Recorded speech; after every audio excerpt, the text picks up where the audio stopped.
Oke, akhirnya kita bisa nyobain juga MediaTek Dimensity 9400 sebelum 2024 berganti jadi 2025. Ingat kan, waktu Dimensity 9300 kemarin itu lama banget. Itu kita baru bisa nyobainnya ya setelah dia keluar. Nah, karena emang masuk resminya tuh ya jauh bedanya sama pas diumumkan pertamanya ya. Kalau sekarang jadi cepet. Tar dulu, jadi cepet gak sih? Ya pokoknya kita nyobanya jadi cepet gitu ya.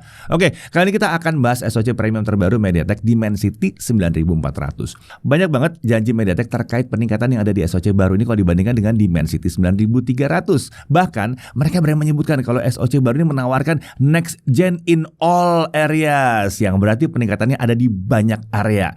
Seperti apa peningkatannya? Bagaimana performanya kalau diadu dengan SoC premium generasi sebelumnya? Ya, langsung aja kita akan bahas. Oh ya, kita juga akan bahas nanti HP apa aja yang harusnya pakai Dimensity 9400.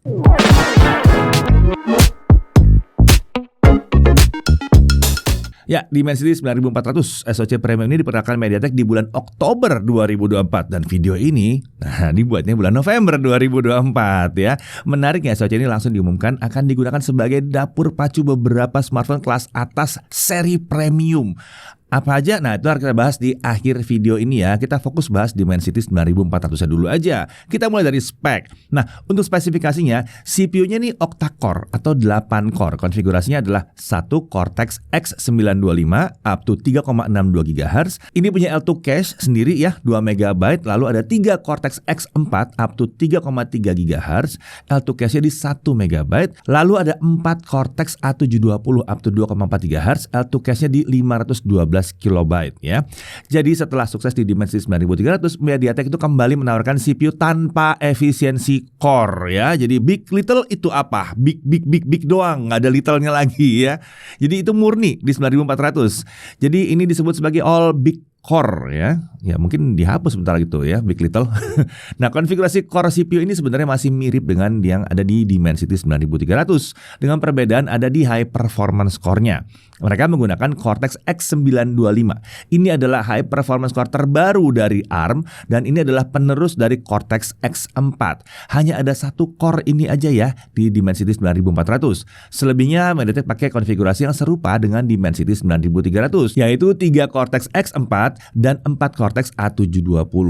Tapi ini hadir dengan clock yang lebih tinggi dibandingkan pendahulunya. Nah, berdasarkan klaimnya MediaTek, CPU di sini menawarkan peningkatan performa single core sampai 35% dan multicore sampai 28%. Lalu ada juga L3 cache ya, 12 MB dan system level cache atau SLC di 10 MB.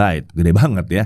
Nah, terkait cache, MediaTek menyebutkan kalau cache di Dimensity 9400 ini ukurannya jauh lebih besar dibandingkan pendahulunya. L3 cache-nya aja itu ukurannya disebut meningkat 50%. Kayaknya tahun ini tuh zamannya naikin cache memori ya memang ya. Sementara untuk L2 cache ini 2 kali lipat lebih besar dari yang ada di masing-masing core untuk di pendahulunya. Nah, cache yang lebih besar ini membuat CPU di Dimensity 9400 ini bisa bekerja lebih efisien. Nah, GPU-nya namanya adalah Immortalis G925 MC12. Nah, Immortalis G925 ini adalah penerus dari Immortalis G720 yang dipakai di Dimensity 9300. Ya, jadi GPU-nya naik ya. Nah, janji peak performance-nya itu meningkat sampai 41%. Jauh banget ini sih ya. Menariknya untuk ray tracing diklaim ada peningkatan besar juga sampai 40%. GPU ini juga bisa beroperasi lebih efisien hingga 44% kalau dibutuhkan. Nah, fitur Opacity Micromap atau OMM didukung oleh GPU ini. Ini disebut bisa meningkatkan detail tampilan visual dan menghadirkan realistic effect tanpa meningkatkan beban di GPU-nya. Selain itu, dari MediaTek Hyper Engine-nya ini juga ada fitur yang namanya MediaTek Adaptive Gaming Technology 3.0. Lalu ada MediaTek Frame Rate Converter serta ada Hyper Engine Super Resolution. Semua fitur itu disebut bisa menghadirkan pengalaman game yang lebih mulus dan bebas overheating. Ya, fabrikasinya 3 nanometer generasi kedua dari TSMC. Ini disebut sebagai salah satu kunci peningkatan efisiensi di Dimensity 9400. Dengan fabrikasi 3 nanometer dan cache memori yang lebih besar, SoC ini disebut bisa menawarkan efisiensi daya sampai 40%. 40, bentar dulu, mirip sama siapa ya? Mirip sama yang kemarin kayaknya ya, yang kemarin kita bahas. Oke. Untuk RAM, dia mendukung sampai LPDDR5X 10667. Ya, berarti sama juga sama yang kemarin ya. Nah, lalu untuk storage dia udah support UFS 4.0 dengan MCQ atau Multi Circular Queue.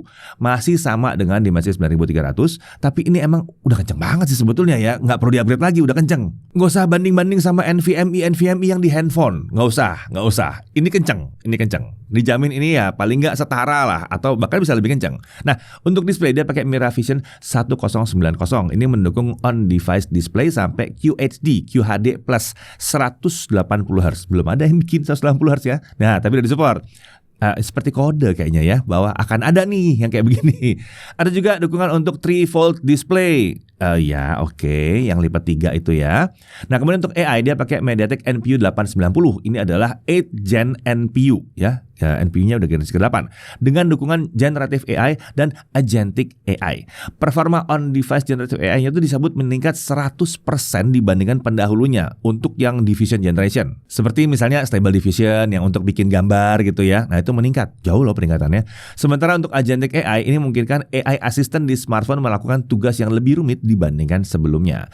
Bahkan AI assistant disebut bisa memanfaatkan fitur AI lain di smartphone untuk menyelesaikan tugas yang kita berikan, termasuk memanfaatkan kemampuan generatif AI-nya juga tadi. Menarik ya. Nah, contoh pemanfaatannya mungkin baru akan terlihat dalam beberapa waktu ke depan sih. Kalau sekarang mungkin belum bisa kelihatan. Nah, MediaTek juga menyediakan Dimensity Agentic AI Engine untuk membantu developer atau pengembang aplikasi agar bisa menghadirkan kreasi agentic AI mereka ke perangkat dengan Dimensity 9400 ini. Lalu dia punya AI ISP ya, Image Signal Processor ya. Ini prosesor yang ngurusin gambar dan video. Ini pakai AI juga. Imagic 1090 ini sudah mendukung single kamera sampai 320 megapiksel. Untuk dukungan perekaman video sih masih sama dengan sebelumnya ya, 8K hingga 30 fps. Nah, yang baru di sini kalau kita ngerekam video dalam kondisi HDR, nah kita tetap bisa pindah-pindah antara satu kamera ke kamera yang lain pada saat proses perekamannya lagi berjalan ya. Biasanya yang kayak gini tuh suka menghilangkan efek HDR. Yang ini HDR-nya bisa hidup. Selain itu ada juga suntikan generatif AI untuk digital zoom sampai 100 kali ya, untuk mendapatkan foto yang tetap terlihat detailnya tetap ada ya, atau tetap tajam. Sementara dari sisi perekaman suara ada juga dukungan untuk 6 buah mikrofon masing-masing 24 bit audio recording. Mantap. Masalahnya siapa yang mau pakai ini nih ya. Nah, mikrofon tersebut bisa digunakan untuk fitur seperti menghilangkan background noise dan suara percakapan dari orang di sekitar dengan AI audio focus. Oke, untuk modemnya tentunya modem 5G ya, udah support 5G sesuai 3GPP rilis ke-17. Kecepatan puncak yang didukung itu masih sama seperti sebelumnya di 7 gigabit per second, tapi dengan peningkatan di beberapa bidang termasuk untuk coverage dan fitur penghematan daya. Untuk konektivitas yang lain dia juga sudah support Wi-Fi 7 3-band ya, dan Bluetooth 6 dengan dual Bluetooth engine. Lalu dia sudah support GNSS di GPS, Peito, terus GLONASS, Galileo, dan lain-lain ya. Lengkap lah support GNSS-nya. GPS itu part dari GNSS ya. Jadi bukan GPS itu adanya yang apa gitu. Enggak, bukan. Tapi di atas tuh GNSS. Di bawahnya itu baru GPS, terus Peito dan lain-lain gitu ya, buat yang belum ngerti. Oke, terlihat banyak sekali ya peningkatan yang dijanjikan MediaTek untuk Dimensity 9400 ini. Kita akan coba buktikan tapi spesifik untuk performa aja dulu deh. Karena kalau untuk fitur itu tergantung banget HP-nya mau pakai nggak fiturnya, produsen HP-nya tepatnya ya, mau pakai nggak fiturnya. Ya karena kalau mau ngidupin misalnya semua mikrofonnya aja ya, berarti produsen HP-nya harus pasang semua mikrofon, ya nggak? Terus harus ada algoritmanya lagi ditambah situ. Mahal itu. Jadi kita lihat performa dulu aja. Nah, untuk testbed yang kita pakai kali ini adalah sebuah smartphone dengan Dimensity 9400 yang dilengkapi dengan RAM 16GB, PDDR5X, storage 512GB, tentunya UFS 4.0. Seperti biasa, kami menggunakan kipas pendingin selama pengujian karena yang ingin kita lihat adalah potensi performa terbaik yang ditawarkan SoC-nya. Ya, jadi dengan mendinginkan smartphone, potensi penurunan performa karena suhu tinggi itu bisa dikurangi. Ingat, pendinginnya tidak dibuat sama MediaTek. Tidak, yang bikin pendinginnya itu HP-nya. Itu produsennya yang bikin, produsen HP-nya yang bikin ya, bukan MediaTek. Jadi kalau kepanasan, ya bisa jadi salah produsen yang bikin coolernya, bukan salah SoC-nya. Nah, yang mau kita lihat adalah SoC-nya bisa ngapain, bukan HP-nya yang bisa ngapain. Oke, kita akan coba bandingkan hasil benchmark Dimensity 9400 ini dengan beberapa SoC premium generasi sebelumnya ya. Sayangnya kami memang belum bisa membandingkan semua hasil benchmark ini dengan hasil benchmark Snapdragon 8 Elite karena data yang kami pegang untuk SoC tersebut masih terbatas, dan yang kami dapat datanya kan dari QRD device, dari QRD ya, jadi bukan dari device jadi kayaknya Kita tuh nggak ada refresh jadi aja deh. Kita mulai dari Antutu 10. Kita dapat di 2,7 jutaan. Tinggi juga ya, 2,7 jutaan di sini. Nah, kalau dibandingkan dengan SoC Premium generasi sebelumnya, skor yang didapatkan di Dimensity 9400 ini terbilang jauh lebih tinggi, jelas. Ini lebih tinggi sekitar 29% dibandingkan Dimensity 9300 yang pernah kami uji, dan sekitar 27% dibandingkan Snapdragon 8 Gen 3. Sebagai catatan, untuk skor Snapdragon 8 Elite yang kita pernah dapat di 3 juta itu masih pakai QRD ya. Saya ulang lagi nih, masih pakai QRD atau Qualcomm Reference Design. Jadi bukan HP yang akan dijual. Apakah HP yang dijual ke retail akan bisa sama seperti itu juga? Ya nanti kita lihat kalau pada saat video ini dibuat, ya kita belum bisa lihat. Oke, untuk Geekbench 6 single core 2825 ya. Nah, kalau untuk skor single core CPU ini terlihat bahwa Dimensity 9400 ini memang unggul jauh dari SoC Premium generasi sebelumnya. Dibandingkan yang 9300 ada peningkatan sekitar 27%. Ini masih di bawah klaimnya MediaTek sebetulnya ya. Tapi peningkatan ini udah dibilang tinggi banget sih sebetulnya. Udah layak lah gen to gen ini ya. Karena kalau dilihat 9300 dibandingkan pendahulunya yang 9200 itu naiknya cuma 21%. Jadi naik 27% udah tinggi sebetulnya. Lalu untuk Geekbench 6 multicore di 8822 ya. Nah, di sini skor yang didapatkan juga terbilang jauh ya di atas SoC Premium generasi sebelumnya. Ada peningkatan sekitar 18% kalau dibandingkan dengan skor dari Dimensity 9300. Tapi ini lagi-lagi belum setinggi janji dari MediaTek.